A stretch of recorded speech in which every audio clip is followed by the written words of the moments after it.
तर एकाही आजी माजी आमदाराला विधानसभेमध्ये मदत करणार नाही असं मनोज जरांगे पाटील यांनी आत्ताच स्पष्ट केलं आहे। बघूयात काय म्हणतात मनोज जरांगे पाटील। विधानसभेला तर एकाला साथ देणार नाहीत आम्ही। मग भाजपचा मराठा असो, राष्ट्रवादीचा असो, काँग्रेसचा असो, शिवसेनेचा असो, कोणाचा असो, हे मराठी जर आता या आंदोलनात आमच्या पाठीशी नाही राहिले गोरगरीब मराठीच्या, तर विधानसभेला एकाही आमदाराला, माझ्या आमदाराला खासदारी पुढे मदती करणार नाहीत आमचे सुद्धा लोक। कारण ओबीसी आमदार असला तरी ते बी मतदान घेतो आम्ही, करतो त्यांना, ते पडतील किंवा निवडून येतील त्याला आम्ही काय करावं, पण मतदान केलं ना आम्ही, तुम्ही पळात। मला फक्त एकच सांगायचं की मी फक्त माझं फक्त एकच म्हणणं आहे, आता इथून पुढे मी जाऊ दे तिकडे, कोणाला किती समजून सांगितलं काय उपयोग होत नाही। आपली शक्ती वायाला आपली घालू नये। आपण आमचे ठामे असणारे, आरक्षण असणारे जरी एवढ्या ताकदीने लढायला लागले तर सांगतो ना, त्याच्याही देतो, इथेही सांगतो मी का नाही म्हणतोय, पहिल्यापासूनच मी आता त्यांना पाठिंबा द्यायची काय करायची मी म्हणतोय। तर ते आले आमच्या सोबत का नाही आले काय, आमचा प्रश्न ज्वलंत संपल्याच्या नंतर धनगर अण्णा मुस्लिमांना आरक्षण कसं देत नाही ते मी बघतोय। या शब्दाचा अर्थ किती भयानक आहे, घेण्याने अंगावर घेणं काम आहे सरकार, तरी मी त्यासाठी घेतले, पण त्यांचं ते लक्षातच येत नाही। ते आम्हाला घेण्यादेण्याचे विरोधक मानतात मराठ्याला विनाकारण। आम्ही आमचं ओबीसीतून आरक्षण मिळवणार आहेत, त्यांना असून जर ते एवढं लढत असतील तर आम्हाला नाहीचे। आम्ही किती ताकदीने हा लढा लढतो आता पुढच्या काळात तुम्ही बघा। आणि सगळ्या पक्षातले मराठे सुद्धा सावध व्हा, नका लेकराच्या नाड्या नखलव स्वतःच्या, व्हा सावध। मतभेद असते सोडून देत जा। एका बाजून उघड्या डोळ्याने बघा किती विरोध असून करतायत, तर आपल्याला तर लगेचच नाहीये। आपले लेकराला काय फाश्या घ्यायला लावता का? शिक्षणात पोरं पुढे जायनात, नोकऱ्यात जायनात, पोरं सुशिक्षित बेकार करोडो पडायला लागलेत। आपल्या बापाने कष्ट केलेत, काबड कष्ट, कोणी नोकऱ्या करतंय, कोणी व्यवसाय करतंय, पण मुलं शिकवतंय, कोणी शेती येते, कोणी ऊस तोडीते, कोणी हमाल्या करतंय, कोणी टेम्पो चालितंय, कोणी ट्रॅक्टर चालिते। ते पोरं मोठे झाले पाहिजेत। असून जर एवढे येतात तर आपण नसून किती ताकदीने लावलं पाहिजे। जरा या मराठी सगळे भानावर मागा पुढं त्याच्या राजकीय पिशा घेऊन पळणारे जरा सावध व्हा।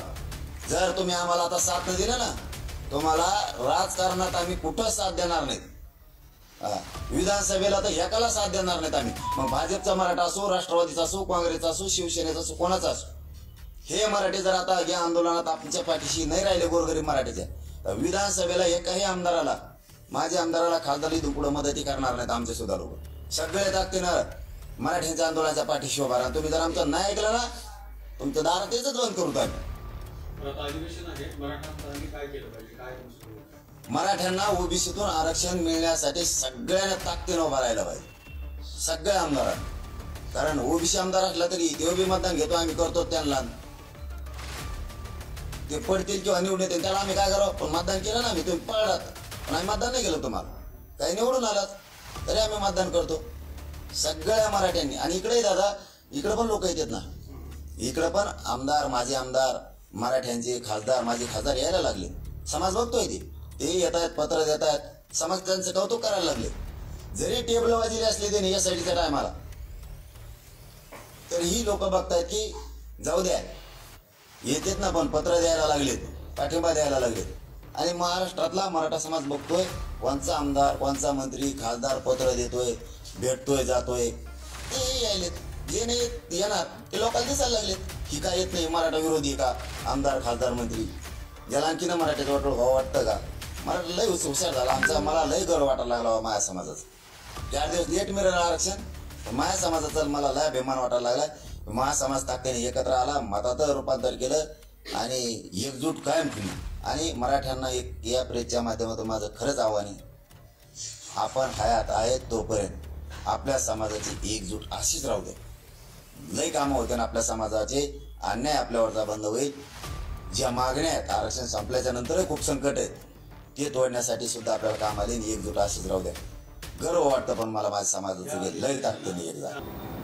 तर मंडळी, हे होते मनोज जरांगे पाटील। अगदी काही थोड्या वेळापूर्वी मनोज जरांगे पाटील यांची लाईव्ह प्रेस कॉन्फरन्स पार पडली आणि या प्रेस कॉन्फरन्समध्ये मनोज जरांगे पाटील यांनी आता मराठा समाजाला एकत्र येण्याचं पुन्हा एकदा आवाहन केलेलं आहे। बघा, एकत्र या, त्यांना आरक्षण असून देखील ते एकत्र येत आहेत, आपल्याला तर काहीच नाही आहे, आपण एकत्र आलो पाहिजे, अशा शब्दांमध्ये त्यांनी मराठा समाजाला आणि एकंदरीत मराठा समाजातील आमदार मंडळींना देखील एक खडेबोल सुनावलेले आहेत. तर मंडळी, मनोज जरांगे पाटील यांनी मराठा आमदार जे आता येणाऱ्या आगामी विधानसभा निवडणुकांमध्ये मराठा आमदार यांना आजी माजी आमदारांना आपण मदत करणार नाही जर त्यांनी या अधिवेशनामध्ये मराठा आरक्षणाचा मुद्दा उचलला नाही किंवा मराठा आरक्षणाबद्दल ते काही बोलले नाही किंवा मराठा आरक्षणाच्या संदर्भाने येणाऱ्या काळात मराठा आरक्षण लढ्याला त्यांनी मदत केली नाही, तर आगामी विधानसभा निवडणुकीमध्ये आपण एकाही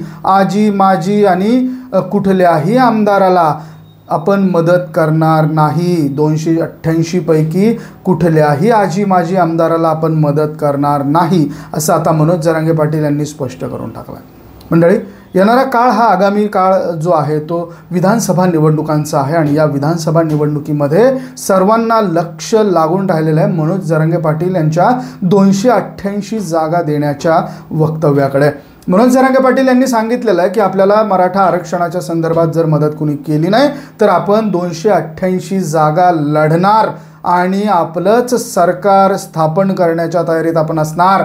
288 पैकी किमान 100 जागा तर आपण आरामात निवडून आणू आणि बाकीच्या इतर जागा ह्या पाडण्याच्या तयारीत मराठा समाज असेल, असं त्यांनी कित्येक वेळा वक्तव्य केलेलं आहे.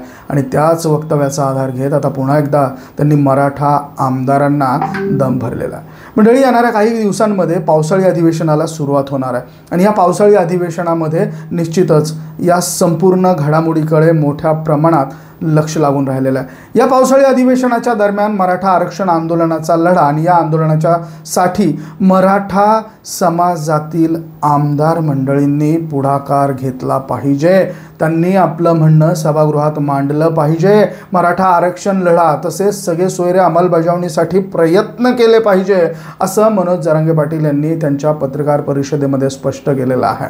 शिवाय त्यांनी हे देखील म्हटलेलं आहे की आगामी विधानसभा निवडणुकांमध्ये मराठा समाजाला मराठा आरक्षण लढ्याला ज्यांनी मदत केली आम्ही त्यांच्यासोबत जाणार, आम्ही त्यांना मदत करणार, परंतु ज्यांनी मराठा आरक्षण लढ्याला मदत केली नाही किंवा विरोध केला किंवा ते मराठा आरक्षण लढ्यामध्ये सामील झाले नाही तर अशा आजी माजी कुठल्याही आमदाराला आपण बिलकुल मदत करणार नाही, असं ठोस आता यावेळेस मनोज जरांगे पाटील यांनी सांगून टाकलेला आहे. त्यामुळे निश्चितच हा अत्यंत महत्त्वाचा मुद्दा आता सर्वांच्या समोर आलेला आहे. मनोज जरांगे पाटील यांनी आता आमदारांना ही तंबी भरलेली आहे. निश्चितच यामुळे येणाऱ्या अधिवेशनामध्ये या मराठा समाजातील आमदारांवरती प्रचंड मोठ्या प्रमाणावर प्रेशर असणार आहे, हे मात्र तितकंच निश्चित झालेलं आहे. मंडळी, ही बातमी तुम्हाला कशी वाटली आम्हाला कमेंट करून अवश्य कळवा. आवडली असेल तर शेअर जरूर करा आणि बघत राहा मराठी एक्सप्रेस. धन्यवाद.